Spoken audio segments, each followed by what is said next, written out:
Buenas, restaurados.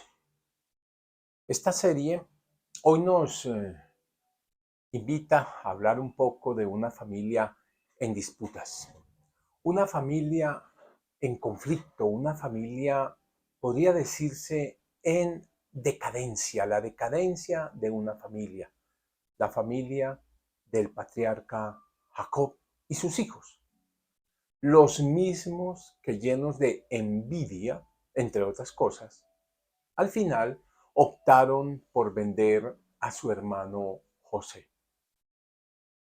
Allí de esta familia participa Judá, quien entre otras decide apartarse de su familia, apartarse de sus hermanos, eso sí después de haber dado la triste noticia a su padre de la desaparición de su hijo amado José.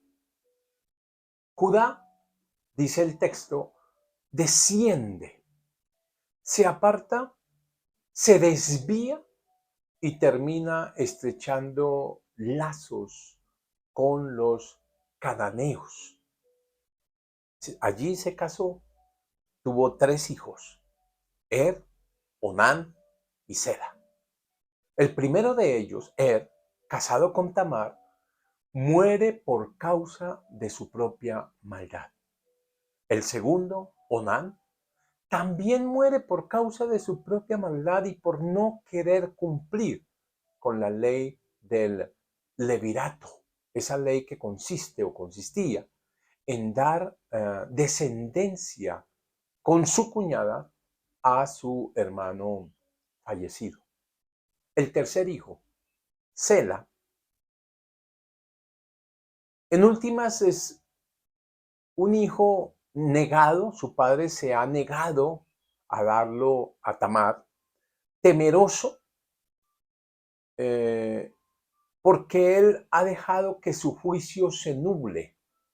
Este es un padre que determina en su corazón responsabilizar a Tamar de la muerte de sus otros 2 hijos.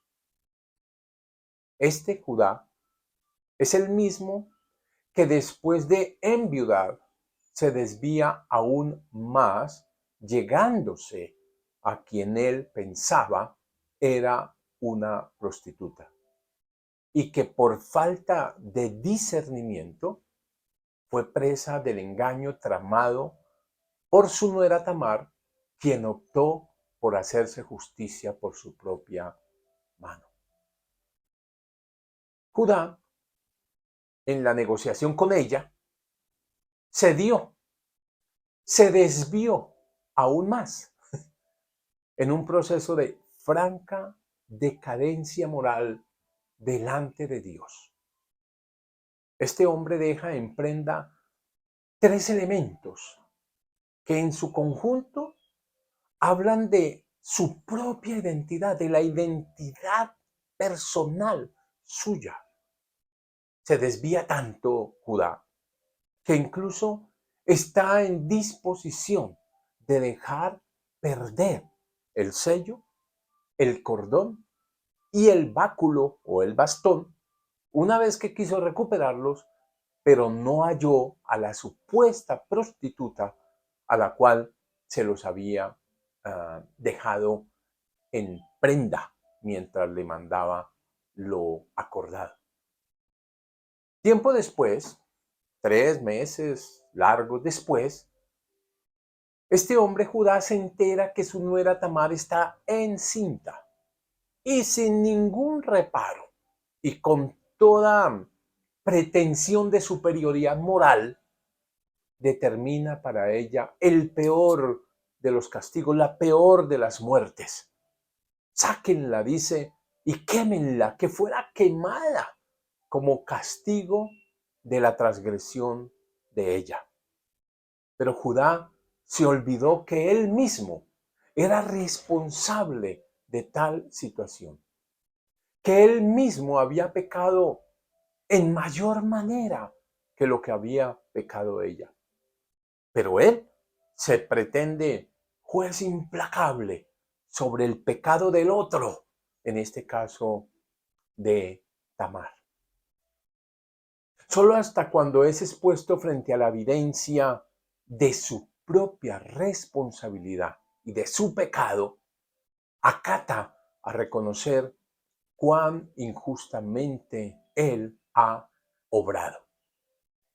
Con toda rudeza, eso sí, propia del fariseo, con toda disposición de autojustificarse, con una preocupación que no es distinta a la preocupación del que se preocupa por sí mismo y su supuesta reputación. Este hombre había decidido actuar en contra de Tamar, pero con la evidencia delante de sus ojos sobre la mesa, no tuvo más remedio que reconocer su maldad. Eso lo hace bien. Eso es plausible.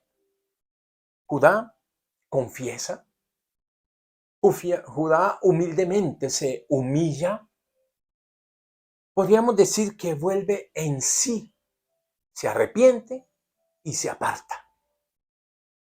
Es claro que torcer el camino, que desviarse, que empezar a descender, a ahondar en relaciones inadecuadas, tomar decisiones en contravía de la voluntad de Dios, optar, como lo hizo Judá, por la autojustificación, practicar la injusticia, suponerse superior moralmente a los demás y caminar en esa ceguera al no poder ver su propia maldad.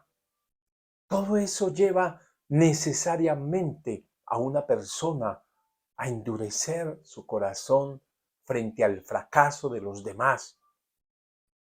Todo eso lleva a una persona a pretender convertirse en el juez implacable en relación con los que le defraudan, especialmente si son cercanos como Judá. Y todo esto, además, hace que una persona se olvide de su propia maldad y del daño que esta maldad puede estar ocasionando. Déjame preguntarte, ¿cuántas veces un hijo de Dios está dispuesto a ceder o negociar su identidad en Cristo por un placer pasajero, por un plato de lentejas, podríamos decir? ¿Cuántas veces desviamos el camino? ¿Cuántas veces descendemos o empezamos a descender moralmente? Torcemos la senda, encaminándonos muchas veces sin mayor conciencia o sin mayor discernimiento hacia una verdadera catástrofe moral, personal. Esa misma que tratamos de esconder o disimular con una supuesta superioridad moral, con un verdadero fariseísmo. Pero muy a pesar de todo esto y sin embargo, nuestro buen Dios, como pasó con Judá, como con Judá, nos da nuevas oportunidades. Nuevas oportunidades, eso sí, a partir del reconocimiento humilde de nuestras faltas, a partir de la confesión sincera de nuestras injusticias y a partir, obviamente, de la firme determinación en el Señor de apartarnos de los caminos pecaminosos, de los caminos de maldad. Como a Judá también, Dios nos permite, nos da la oportunidad de experimentar la bendición de seguir participando en su precioso plan de salvación para la humanidad, dándonos él mismo el privilegio de ser sal y de ser luz en medio de un mundo que aún a nosotros mismos muchas veces pretende deslegitimarnos, eso sí, aprovechando y haciendo uso de nuestros propios descuidos, de nuestras falencias, de nuestros fracasos. ¿Podemos decir que Judá aprendió la lección? La respuesta es sí. Judá aprendió la lección, fue restaurado, terminó siendo un instrumento útil y poderoso en las manos de Dios para bendición de muchas generaciones. ¿Fue restaurado? Sí. ¿Fue transformado? Sí. Lo cierto es que todo esto ha sucedido en su vida por gracia de Dios. Es por gracia de Dios que un hombre con las condiciones y las características que hemos visto en Judá, por ejemplo, se convirtió él y su descendencia, su linaje, en el linaje mismo del Salvador que habría de venir. Se cumplen entonces los propósitos eternos de Dios más allá de la naturaleza pecaminosa y de los fracasos de aquellos que Él ha convocado como parte de su plan eterno. Aprendemos entonces una gran lección a la luz de la vida de este hombre, por lo menos en este momento de su existencia. Aprendemos que no es por méritos que participamos en el gran proyecto de Dios. Más bien es por su gracia. Y por qué no decirlo, por su continua y misericordiosa restauración sobre nuestras vidas. Podríamos entonces pedir a Dios que nos ayude, si es necesario, incluso en este momento, pedirle que nos ayude a reconocer nuestras posibles injusticias. Pedirle que Él abra nuestros ojos respecto de nuestras propias maldades. Que humildemente podamos entonces acercarnos a su trono de gracia y recibir de Él el perdón y la restauración que nos permita seguir adelante con la cabeza en alto y muy lejos, eso sí, de aquello que se yergue, que se levanta en nuestro camino para hacernos tropezar, caer e incluso volvernos inútiles para su causa. Podemos clamar a Dios diciéndole, Señor, tenga misericordia de cada uno de nosotros y que Dios nos permita más pronto que tarde, de ser necesario, claro, disfrutar de su gracia restauradora para su gloria y por los méritos de nuestro Señor Jesucristo. Dios los bendiga. Hasta una próxima oportunidad.